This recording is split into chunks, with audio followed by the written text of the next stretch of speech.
syempre, now, I needed to stand and protect yung mga tao rin naman who are behind me. Formal nang kinasuhan ng libelo ni Bulacan Mayor Patrick Meneses ang dating nobyang si Aiko Melendez sa Malolos Provincial Prosecutor's Office nitong Huwebes ng hapon. Ibinase ni Meneses ang reklamo sa umunoy mapanirang palitan ng direct messages sa pagitan ni Aiko at ng kaibigan nito sa Twitter. Isa rito ay ang questionable umanong kasarian ni Meneses. Sinabi ko na rin naman yun na I will be filing a case. So, syempre, now, I needed to stand and protect yung mga tao rin naman who are behind me. Of course, Patrick Meneses is a son. Patrick Meneses is a friend. Patrick Meneses as a mayor, ama ng bayan. Naging matindi nga ba ang paghihiwalay ng magkasintahang nagsama rin ng mahigit 3 taon? Actually, hindi ko rin inaasahan yun. As you've seen it on TV, diba? Na nagulat ako and hindi ko rin inaasahan ito na mangyayari. Siyempre, kahit naman any relationship, nakakahinayang yung paghihiwalayan, diba? Too bad, hindi umabot sa altar. Bagamat tikom ang bibig ni Aiko, sa Twitter naman niya idinadaan ang kanyang mga reaksyon para idepensa ang sarili. Part of Aiko's tweets read, and we quote, "When I am at fault, will admit it. But when I know that I did nothing, will fight this till the end with dignity." Kung ano man niyang lumalabas na sira-sira, hindi ko personality kasing manira. Mabuti na sigurong manatili akong tahimik. Unquote. In her April 28 tweet, nanindigan si Aiko na ang kanyang pananahimik ay hindi nangangahulugang tinatanggap niya ang paratang ng ex-boyfriend. Sa halip ay nagpasalamat ang aktres sa kanyang mga supporter. Bukod kay Meneses, nagsampa rin ng kaso si Pandy Mayor Enrique Roque na inilarawan umano ng kampo ni Aiko na karelasyon ni Meneses. We filed a case for libel for Mayor Enrique Roque. A case of libel against Miss Aiko Melendez and 3 others. Si Mr. Cesar Jela, Mr. Pete Ampolocchio, and Sir Ronald Raffer. Samantala, may pahabol na tanong ang StarTalk TX kay Meneses kung naka-move on na ito sa paghihiwalay nila ni Aiko.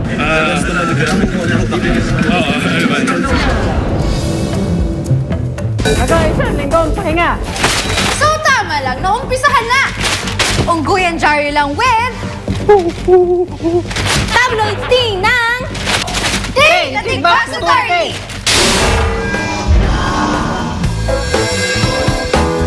From Taliba, Chris Bernal, 1.4 million van ang regalo sa sarili. And I hope I like it.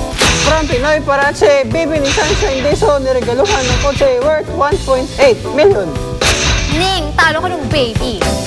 From People's Balita, Love, naka-private plane papunta sa location ng Temptation Island. Ikaw na, Lovie! Ikaw na! From People's Balita, Jolo, proud na proud sa mga narating ni Lovie. Ano narating ni Lovie? Yun ngang location ng Temptation Island. Ikaw na, Lovie! Ikaw na! Ang Pinoy Parazzi, Isabel Granada, pinatoy sa text. Paano na, Deds? Sumabog raw! Granada! From Taliba, Jeneline Mercado, may papasabugin against Dennis Trillo? Anong pasasabugin? Isabel, Granada. From Taliba, Juliana Palermo, Cup F ng dibdib pagkapanganak. Cup F? Oh, punong-puno. F pa! From People's Journal, Keanu Reeves, baiinitin ng summer fashion show. Paano? Bonfire, parang Granada. Bakit mo Granada naman ka no? From Bandera, Jericho, natatakot tumandang binata. Echo, come to mama! No echo. Come to me. From Tik-Tik, charot ng paboritong salita ni Phil. Iniintriga? Oh, na-hurt ka, Phil? Come to Papa. Charot! From BM, Chris, pinaka-sexy na babe para kay Dieter.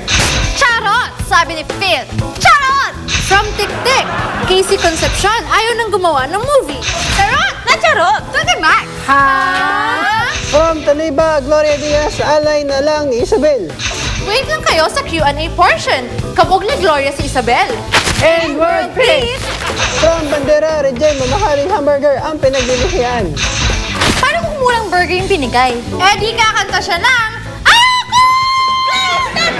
Yes, please! Stay! Nagbagsatory! Okay, Mayo na bukas. Mayo na nga, talagang bilis naman. Simula na ang sagalahan at parada ng mga magaganda at mga bigatin. Opo, bigatin. Dahil simula bukas, mahapanood nyo na ang Heavyweights of May, ang parada ng mga upcoming bigatin shows sa GMA Network. Kaya abangan nyo yan. At nako, eto na. Ang mga nakakaintrigang detalye sa kasalang Prince William at Princess Catherine aka Kate Middleton Solis dahil pamangkin daw siya ni Lolit. Malalaman na, abangan nyo yan. At ako, eto, very exciting dahil Joey De Leon sasalang sa Mindmaster mamaya live. At pagbabalik po ang Stardog. Salamat po, Toro Vigabella and Flawless. Next na! Totally explosive!